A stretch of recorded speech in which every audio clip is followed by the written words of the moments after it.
Tomi Lahren was on Fox Business, and there was a discussion about the need to protect Second Amendment rights because, hey, we need to protect ourselves from the big, scary immigrants coming in. Take a look.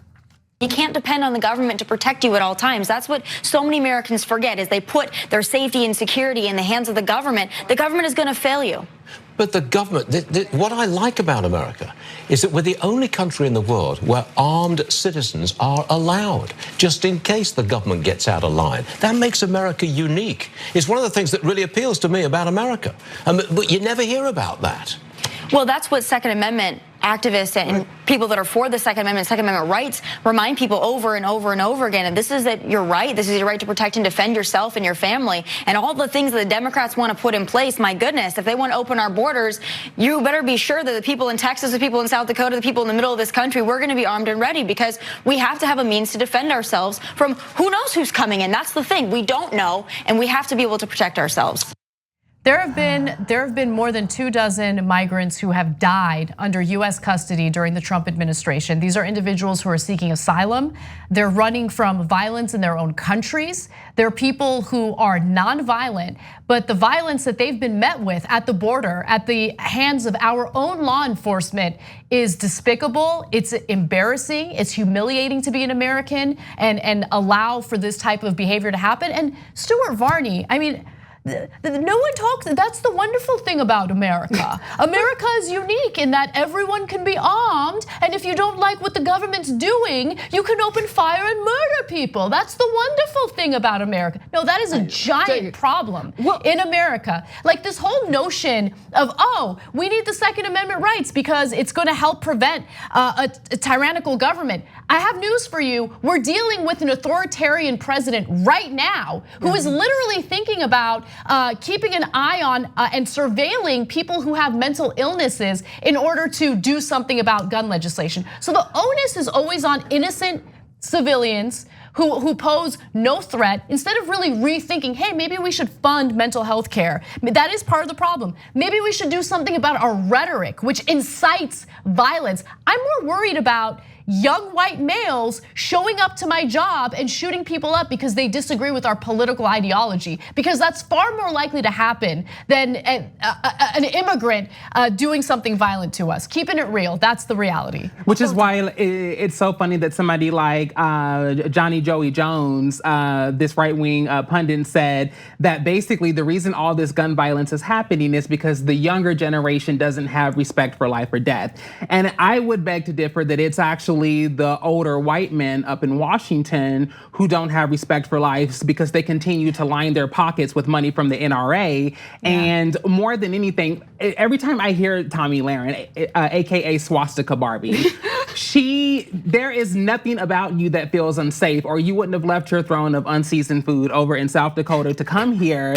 to stir up all of these issues and to continue to be a puppet to the propaganda and the patriarchy. Here's the facts, because you know me, I love receipts. I don't like to talk rhetoric. Yes. So what we know for sure is that within the last 10 years, there's been 1.2 million Americans who've been killed because of gun violence. Yes. What we also know is that every year there's 36,000 deaths. We know that there's 100,000 injuries, and we also know that 2017 was the deadliest year with 39,773 murders. Man, and you do come with the receipts. Right. She really does. And that's an uptick actually of 16% from 2014. So when we talk about what the real danger is, Swastika Barbie's right. We can't trust the federal government. We can't trust them to protect the lives of American people. Well, but yes, and thank you. That's amazing. But let's also be real.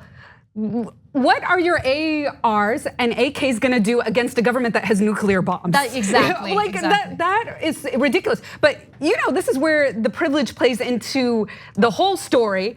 And the racism is very apparent, which is when you're an Oregon militia group, of course the government is not gonna shoot back at you when you're shooting at them. But if you're the Black Panther Party, oh, you better believe that the government's gonna come in and be afraid that you are protecting yourself with guns. And I bet Tomi Lahren is not going to protect their rights or Black people's rights to have guns to protect themselves from white supremacist terrorists. I bet that that's not gonna happen. And we know that by local law enforcement, the violence that we see Black men and women face all the time. Like, our kids are armed with a bag of Skittles and like they're literally being shot. And so I think, again, we're seeing us kind of like revert back to the politics of our country's origin, which is, if we can't keep them under control, we have to be prepared to take them out. I gotta make a final point, and then we gotta move on. But look what you started. I know. We're talking about this Wild West border frontier mentality that is epigenetic, and it is part of all of this, and what undergirds it and nourishes this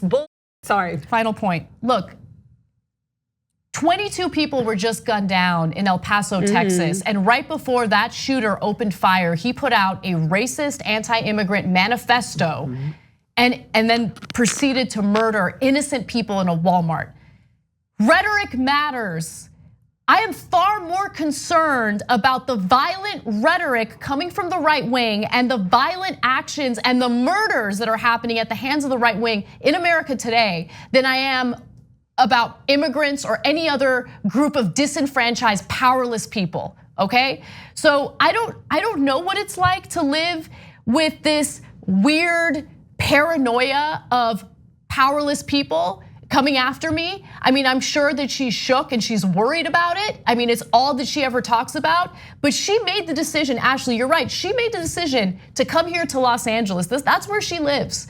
And if you're really genuinely concerned about immigrants and you're genuinely worried about your life because you think immigrants are so dangerous, why would you go from South Dakota to LA, which is a very diverse place?